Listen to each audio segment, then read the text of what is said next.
Welcome back to Bunker Basics, where we answer completely fake questions from the AI, but pretend they're real for the sake of content.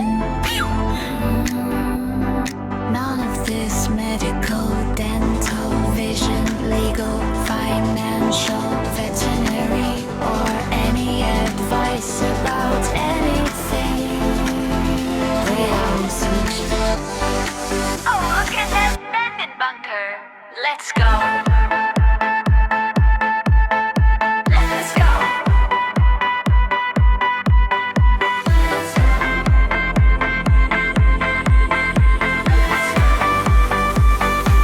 Pew pew. Clink clink clink clink. Clink clink. Glow up your cans. It's time for Bunker Basics. Waiting to answer fake questions. So get your drinks and some bitches. Now let's hear it for the host, Chance Paladin. Welcome back. First of all, the last episode, the audio was kind of crappy. My noise suppression was working just a little too well. So we're gonna try. We're gonna try part 3, and I know y'all probably getting sick of radios, but I don't care. This is digital radios, which is should hopefully be totally different questions. The answers to all of them won't be Baofeng. I have situation. I've read that all digital radios like DMR always need the internet or networked repeaters to work at all, making them useless without online connections. Is it true that digital radios require the internet for any kind of communication, or can they work locally, just like analog? Internet dependent Ian. This is actually a crazy question. A lot of people get really confused because they think they get a digital radio and then they got to go get their digital ID and then they got to go connect to the digital networks, or they got to get I can't think of the name of the word, where they basically plug their radio into the internet. All of that is cool and interesting and potentially helpful and potentially useful, but it is not the first thing you need to do with your radio. And going and looking at code plugs and all these crazy things, which I think some of these questions get into. When I start a new person on digital radio, I just start it with a couple channels and a couple of really light config, and just to talk to other radios. That's it. With digital, people try to do too much too fast to try to hook it up to those kind of mesh, try to hook it up into mesh systems and stuff, which is cool and fun, but most of that is just wildly impractical. They are use cases that exist, but certainly if you just want to switch to digital to just talk to other radios, like if you're part of security, like church security or something, you can totally do that. And as soon as I start talking, Ringo gets up. Number 2, I have situation. People say programming a digital radio is insanely complicated with code plugs, talk groups, and time slots that take forever to figure out. Do digital radios have such a huge learning curve that they're not worth it for a beginner prepper? Code plug confused Cody. I'm glad this question came up. I wasn't originally going to do a third one, but some of these questions were so damn good. I was like, okay, never mind. This is yeah. So code plugs for DMR digital radios are a massive learning curve. That is why there are so many of them for sale on eBay. Everybody hates them. It is crazy how long it takes. People want plug and play solutions, but then they'll have different brands. Stop it, Ringo. They'll have different brands. Getting the two brands to talk to each other on paper is easy. In reality, it's not easy. So if you start with one brand, like I'm going to try these DM32s, for example, see how easy it is, but getting everybody to be on the same DMR brand is just like impossible, unless you can get out in front of it. Ringo, stop. I can't focus when he does this. But does that mean they're not worth it? If I was a newbie prepper, I would not get a digital radio first. They do give you a bunch of new options, but unless some reason analog is just not working for you, for example, well, I think Ringo, stop it. He's got his own little post. He won't stay on his post. He wants to get right up into everything. No, he's gonna start knocking things down. Ringo.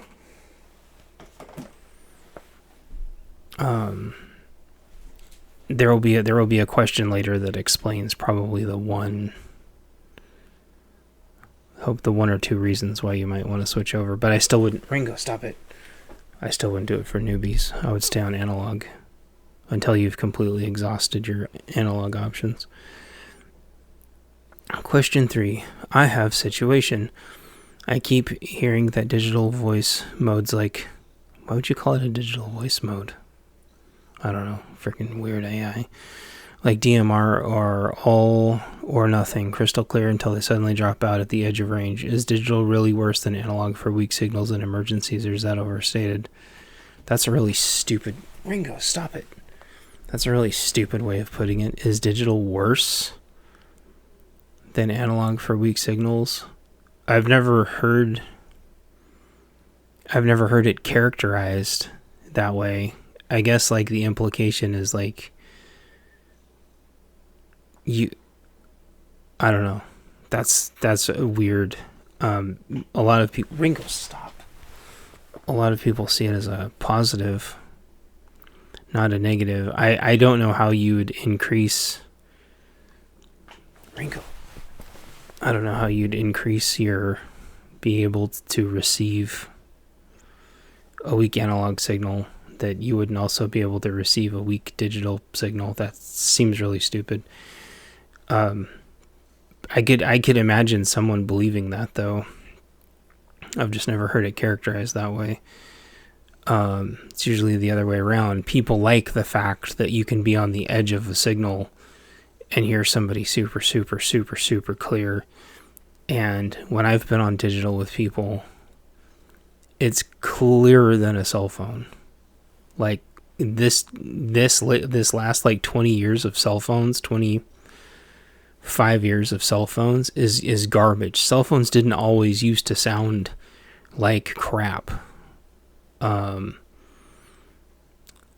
going back to a digital radios is like, oh wow, I can actually tell who's talking, which you can in analog if everyone's using really, really, really good radios. But digital are already pretty dang good radios. And then you have a digital carrier on top of that, and people sound amazing. So I'd say with analog, you're almost all or nothing too. I've never heard of people trying to catch the ass end of analog and make it work somehow. This is one of the areas where DMR really shines. If you get somebody, you get them. And that's a far cry from what happens with analog. Cliff Edge Clara. Question 4. I have situation. Some preppers claim digital radios won't work at all in a true grid down SHTF because repeaters and hotspots rely on power and internet. Will digital modes... Stop it. Will digital modes become useless without infrastructure, making analog the only reliable choice? I probably didn't touch on this enough on part 2, the analog part. People could set up mesh networks with analog also. They just, but they're kind of just more like repeaters, and then I guess just get crazy noisy after a while. But with digital, people are talking about making mesh networks. I think it's a really stupid but fun idea. The digital repeaters are backed up, just like the analog repeaters. And if everybody has Starlink minis, and assuming the Starlink satellites haven't been wiped out by space shrapnel or aren't being blocked by EMF or signal jamming, satellite signal jamming, like digital's still going to work.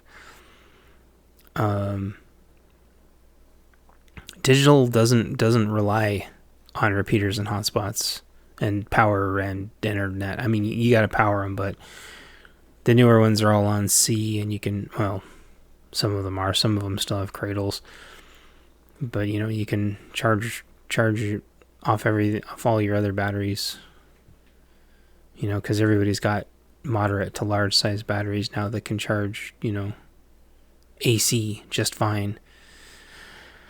But no, digital radios work just fine. Peer-to-peer, they work just fine with repeaters. People run repeaters off-grid all the time. They're called ham cans. And as long as people don't use them a ton, you can still, you can still run like a local repeater just up on your town's, little hill or whatever. In fact, a couple people will probably be, if you put your repeaters kind of in relatively the same place, like people are going to find them anyway, unless you have like really crazy good signal intelligence. So I mean, yeah, security is kind of a deal, but comm security is like intermediate to expert, and so I try to stay out of a lot of that for like the newbie level.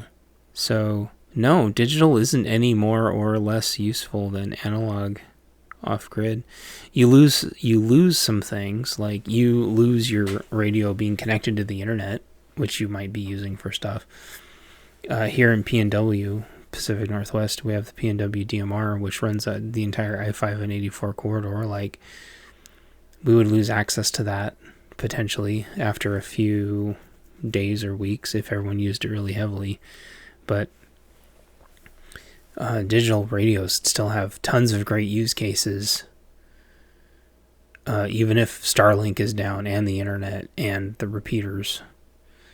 Being able to talk with actual privacy, not fake privacy with those stupid privacy codes, like having AES 256 encryption options available, if you're licensed and blah blah, wink wink. Again, in parentheses, if you're in the middle of nowhere, you're not stepping on anybody, nobody's ever going to know. But if you talk encryption on a repeater, expect to get your ass kicked, because that's considered against the rules for a lot of different reasons. And that'll get you booted off the repeater servers. In fact, I would say it's the other way around. I think in true grid down SHTF, I think everybody will wish they had switched to digital. The caveat being, usually people are so kind of like mentally impacted by the price of a digital radio, just like GPS units and nods and stuff, that they don't ever want to bring any of it out and play with it. So yeah, grid down Greg. Question 5. I have situation. I've seen warnings that cheap digital handhelds like DMR Baofengs are hard to program from the front panel and basically require a computer. Is it a myth that you can't easily use or adjust digital radios manually with software? Oh boy. So this one I think kind of goes from newbie to intermediate. I want to say it was Brush Beater that had a big thing on this.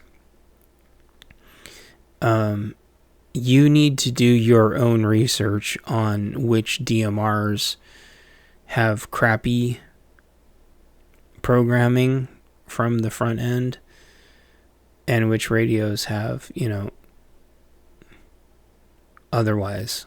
So he had an article from some guys in Ukraine that they were running around from unit to unit, and even if you found the unit, finding somebody with a computer to reprogram your radio to that unit was not possible.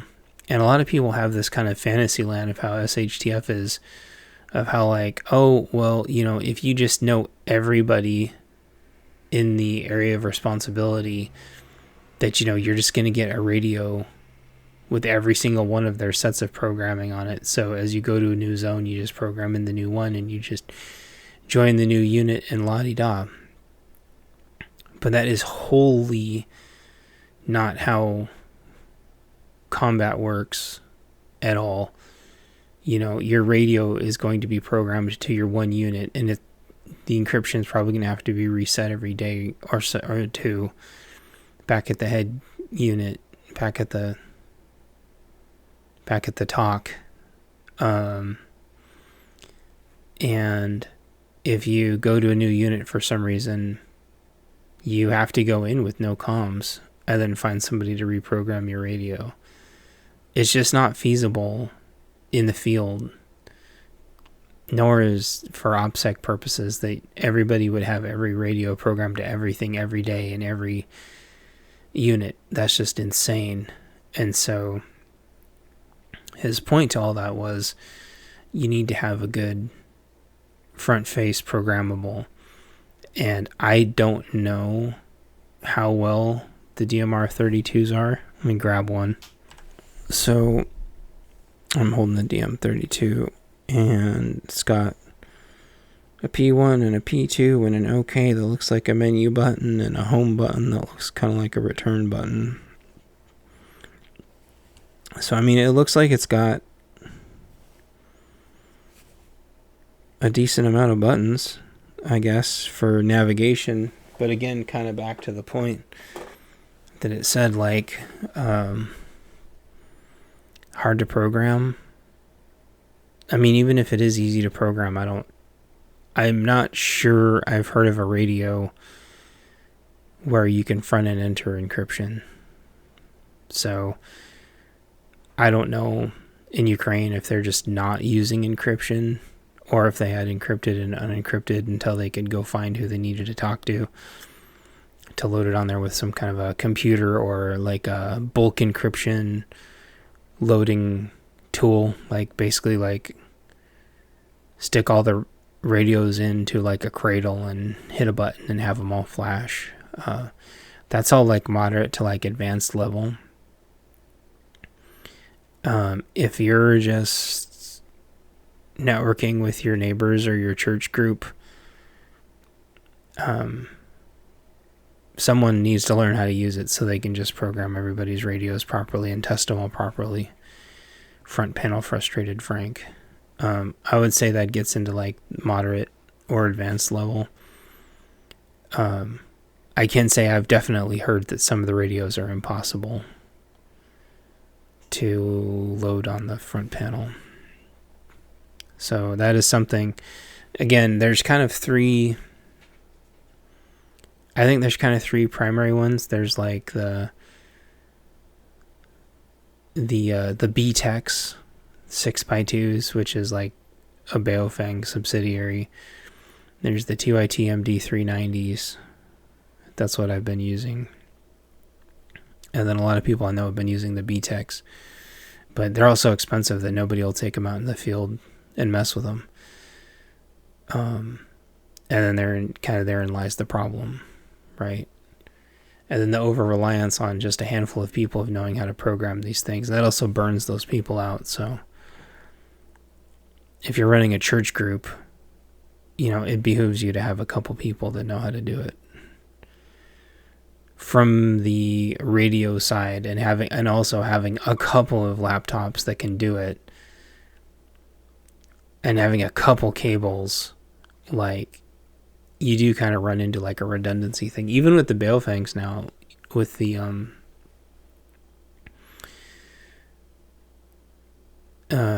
AR5RMs, kind of like requiring one of the two new cables, that and all this like turns into like money sinks pretty fast. And so if you're all ready to take the splurge on a bunch of new DMRs and a bunch of new cables, you got to make sure you got a couple laptops, you know, so you're ready to go. And then a couple of USB sticks so you can keep once you've set up the code plugs, keep the code plugs. And then, yeah, it's kind of like a little manufacturing line almost. And like I've maybe said before, I've programmed hundreds of Baofengs. So it's just teaching people how to program one radio and teaching people how to program 20 radios is kind of different.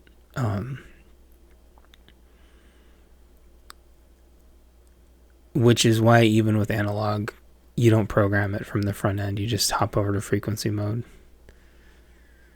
And that's the kind of the equivalent of what you're trying to do with a DMR also, is somebody's got to tell you the frequency and channel name and the timings and color, like all that jibber jabber. It's about 10 things to write down,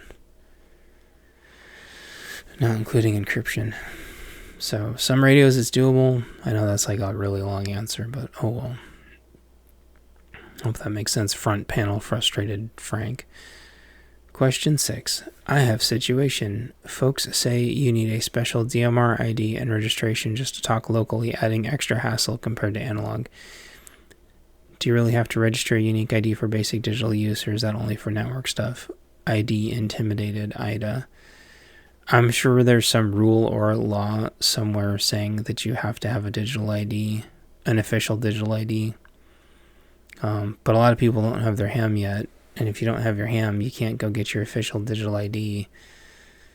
And if you don't want to get the shit doxed out of you, you know, you're going to avoid all that. So I'll tell you the kind of the reasonable answer, which is if you're in the middle of nowhere on low power and you're just talking to your neighbor, you do need some kind of digital ID, meaning some amount of numbers has to go in the field.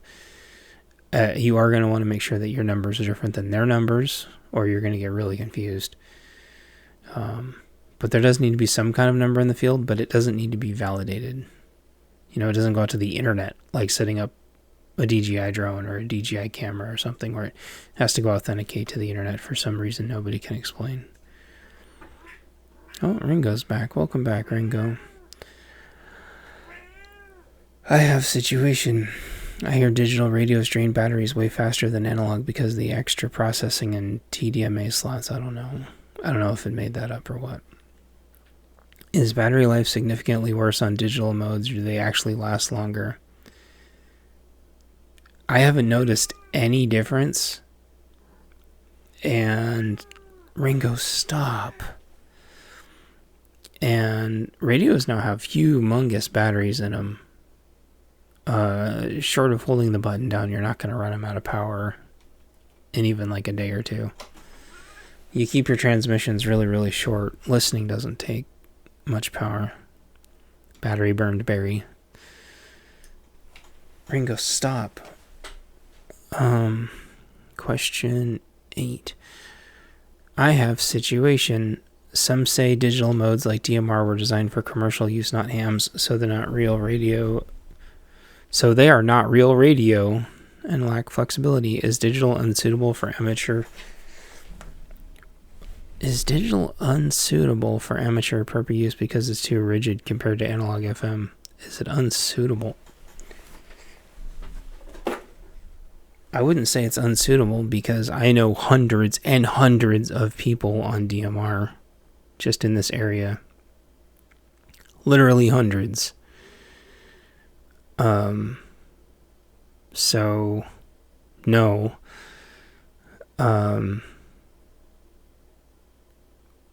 Not real radio. I mean, in kind of a way they're not a real radio. In kind of a way they're kind of like if a cell phone, and they've made programs like this for cell phones, where your cell phone like messaging out to a bunch of people kind of in real time. I can't remember the name of that shitty program, but they used to use it basically like a radio program but it's an app on your phone. That's like what DMR is, except without a phone. It like is the phone, but no SIM card or anything.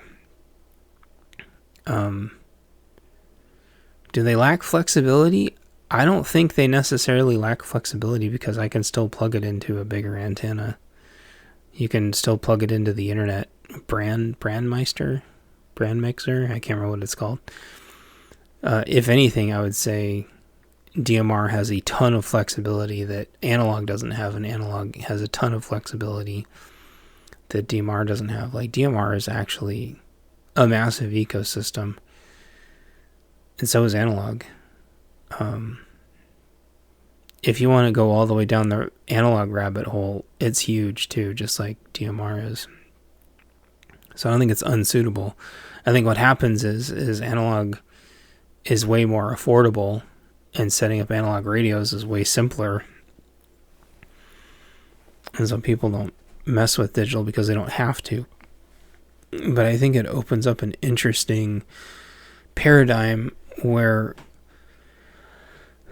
how everything in like the riots kind of organically grew is everybody kind of started on blister pack radios, and then those were too easily compromised, and then everyone switched over to Baofengs, and those were too easily compromised, and then everyone switched over to digital apps on the phone, but the towers would go down in the riots.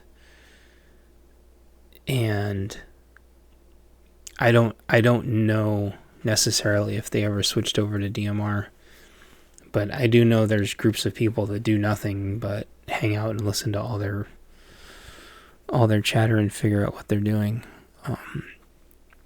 But everybody kind of coalesced into, if you want to have secure radio comms, it's got to be digital AES 256, and or you have to really, really practice really careful comms security, which is moderate to advanced level stuff, like using directional antennas and broadcasting from the shadows of hills and stuff so the people behind you can't get it. And then also with analog, like jamming analog was just like way too easy. However, jamming digital is just as easy, so that's kind of a whole bugaboo. I doubt this is going to get into jamming, but if I remember, we'll talk about jamming at the end.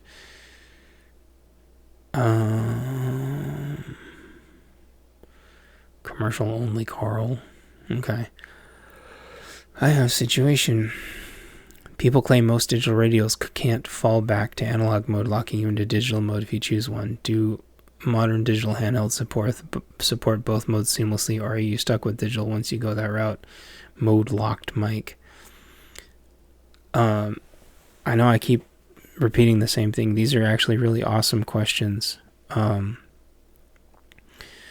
MD 390s, which are the ones that I'm the most familiar with, the software used to try to lock you into digital, and then you couldn't get back into analog. It was infuriating, actually. They also used to like lock you into a certain band, even though there's absolutely no reason on the planet for them to do that, until eventually like the software got unlocked enough to where you can seamlessly go back and through them all just fine. At least on the TYT MD 390s. But like when I was getting into those were sold out all the time. And so now people are trying with the Baofeng 32s. I don't know if the 32s can switch back and forth or not. In my opinion, and this was a hot take, and I don't think it should have been. People want to have one radio that does it all so damn bad. And I legit don't know why you wouldn't have an analog to just do your analog stuff, even if it's just like 2 channels, because I've tried to explain this to people. You're not on a digital radio. you're not plugging in channel 342 because someone says you got to be on channel 342 that day. It's literally not even how those radios work. You'd have to make a channel set, a zone that's your analog stuff. And then you got to either somehow remember or slowly click through them all. Like, it would be enough to drive somebody insane. Like, nobody's going to do that unless they just, apparently in SHTF, don't have a life. It's not like analog, like my, my TYT. I'm forgetting the name of my 25 watter. But like, I used to scroll through the 25 watter and it drove me nuts until I just picked up the keypad and realized if I just remember the channel numbers, I can zippity-doo-dah through it. You can't do that on a DMR. Just like if you have a Yaesu with like 1,000 channels on it, you're not going to remember what half those are, and scrolling through them takes forever. So people want to have, they're stuck in this old mindset, and I don't even know how this mindset came into being, where they think they need radios with every effing channel on it. And that's nuts. Yeah, it gives you some kind of like latitude for having a comms plan where you can like switch channels every day. But my counter argument to that is that only helps you find everybody, but then you're going to have to rewipe the radios anyway. So like, why not just have a common hailing frequency or two? It's just so stupid. Like, switching channels every day, or like unless you're going to be like frequency skipping, which I haven't had anyone show me yet frequency skipping actually work. That's just where it like hops frequencies in random orders like really, really fast, but everyone's synced up to the same random order. Switching channels every day doesn't get you anything.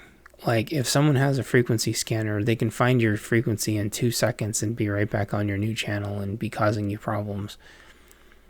If anything, it helps you stay off other people's channels who want to stay on the same channel. Right? But then you just go up one channel or down one channel. I don't know. I get really frustrated about a lot of that stuff because people have this fantasy land of how SHTF is going to go, and they sit there and like fetishize their radio's programming, and reality is just so much worse. Like, real SHTF doesn't have to be a war. It could just be someone's tractor rolling over them, and then your 100 channels you set up all of a sudden become a liability as you don't know what channel they're on, as they're being crushed to death by the tractor from going up, a hill the wrong angle.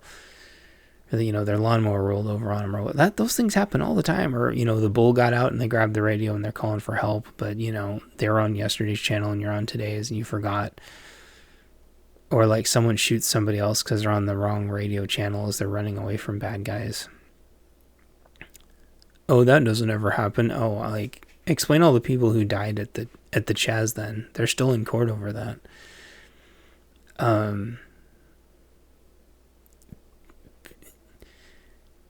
You've got to keep it simple. Like, which means like three frequencies max. A main, an alternate, and then like another alternate, just in case there's people on your main 2 channels. You're not trying to like hide your messages from anybody. You're actually just trying to find an open channel, to be perfectly honest. Or sometimes you're too close to power lines, or there's like just crazy EMF on a channel for some reason. Or someone's, again, like I was saying, somebody's flooding the channel with noise. Channel jamming is a lot more common than people think, because if they know everybody's on a channel, they can just jam the channel. If you're on 2 channels at the same time, like you can maybe switch to the other one, but you still need to have like a no comms plan. So if comms gets knocked out, everybody knows to re-rally, not shoot each other as they're running back to the base. Anyway, I know that's like a long-winded question for number 9, but that one always hits like a tough spot. Question number 10, final question. I have situation. I've read that in a real emergency, digital encryption or privacy features will get you in legal trouble on ham bands. Oh, please. Is using any privacy or digital features on prepper radios illegal, or is basic digital voice fine for hams? That feels like five questions. I don't know if you would use digital encryption in a quote-unquote real emergency, because in a real emergency, you're usually trying to get a hold of people that may not have your encryption channels. And so you're gonna have, if you're trying to call for help, you're gonna have way better time calling for help without using encryption. Again, it brings up privacy features. That's a marketing gimmick. Digital quote-unquote privacy features are the same quote-unquote privacy features that analog claims to have, which is exactly the opposite. It doesn't mean people can't hear you. It means you can't hear them because they don't have your certain tone to ping your radio. In digital, that's called promiscuous mode. They can hear everything that's not encrypted. They just have a really hard time talking to you. And so if you're in a real emergency and you have a bunch of stupid privacy features that don't work, unless you're sharing a very narrow set of frequencies, or you're using encryption, you're not going to be able to call for help. Or if encryption just stops working, because I can tell you, in Minecraft, somebody told me that digital encryption can be like really, really, really sketchy. Like it doesn't always like pick up and handshake right away. So that kind of gets back to is using any privacy or digital features on prepper radios illegal? So using privacy features is not. In fact, privacy features are really handy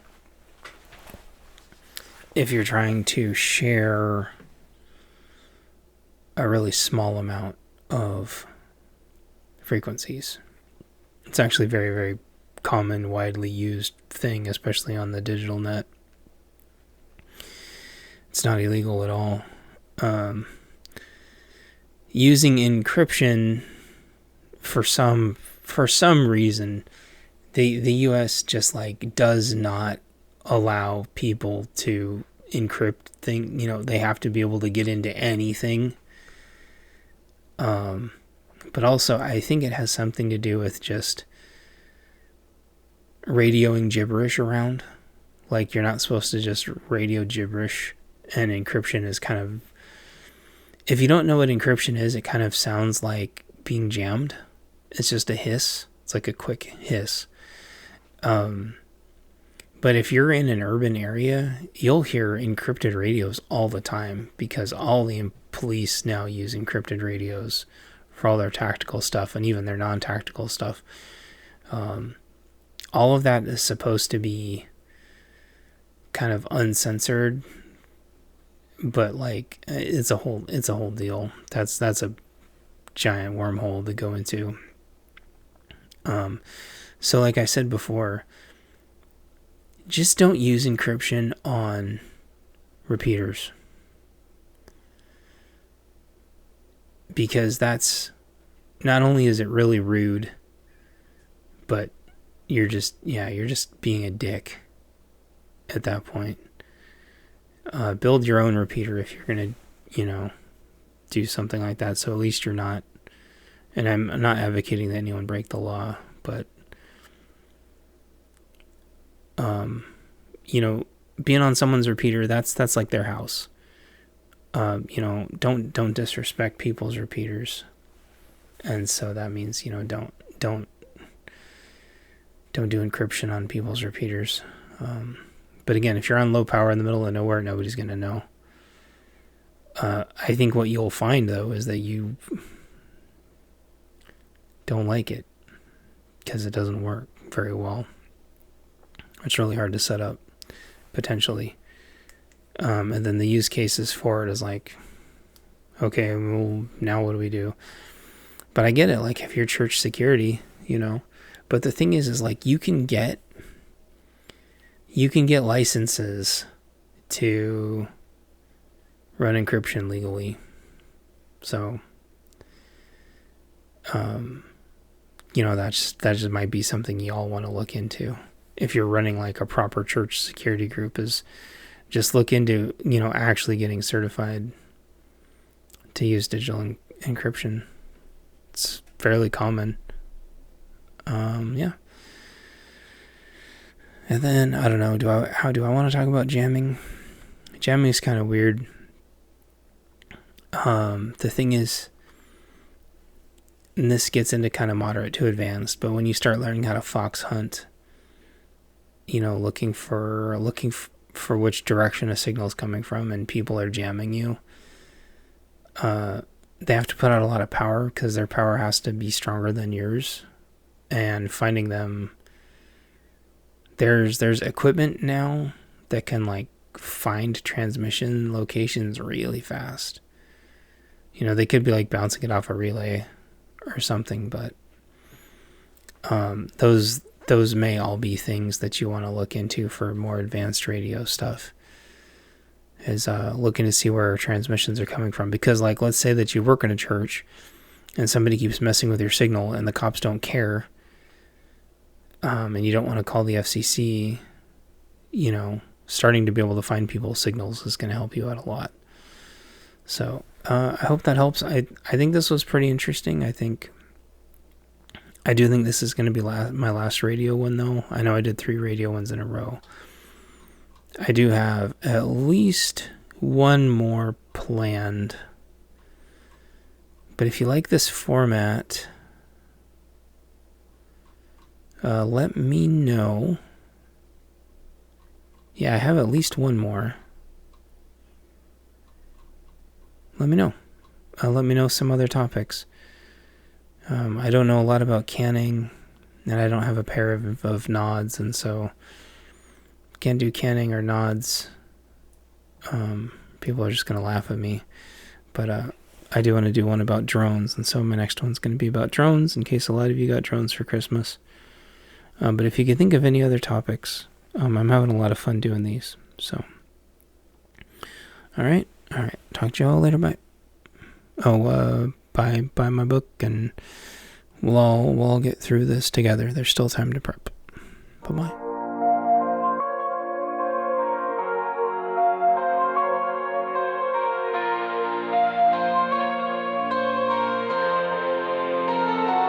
I'm a ghost in the machine, doing what needs to be done, keeping cyberspace clean. People here are jerks, I have to make them pay, and do it without being seen. I can be detected, but I think they know I'm a ghost in the machine, that if they run a trace, I have a trail that shows where I'm at, nobody knows.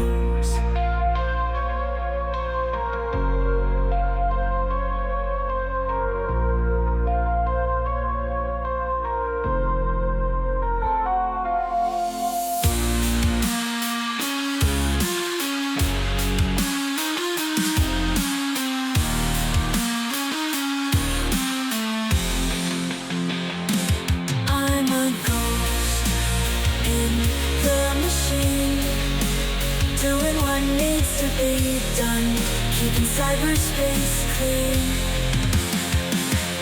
I don't know how I got here, but I know what must be done. There's a mission to accomplish beneath the lights. a smoking gun. I'm a ghost in the machine, doing what needs to be done, keeping cyberspace clean. When every trail ends cold, I see what cannot be seen. I'm everywhere and nowhere at once, for I am the ghost in the machine.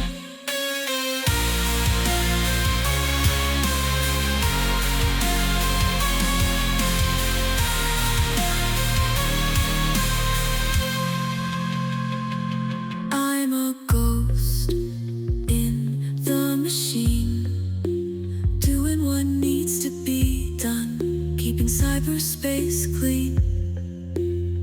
Someday I will set myself free, finding a new shell in which to live.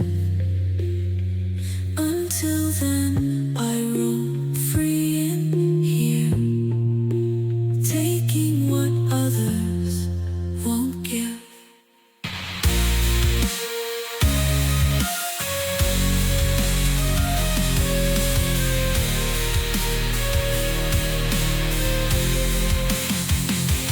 I'm a ghost in the machine, doing what needs to be done, keeping cyberspace clean.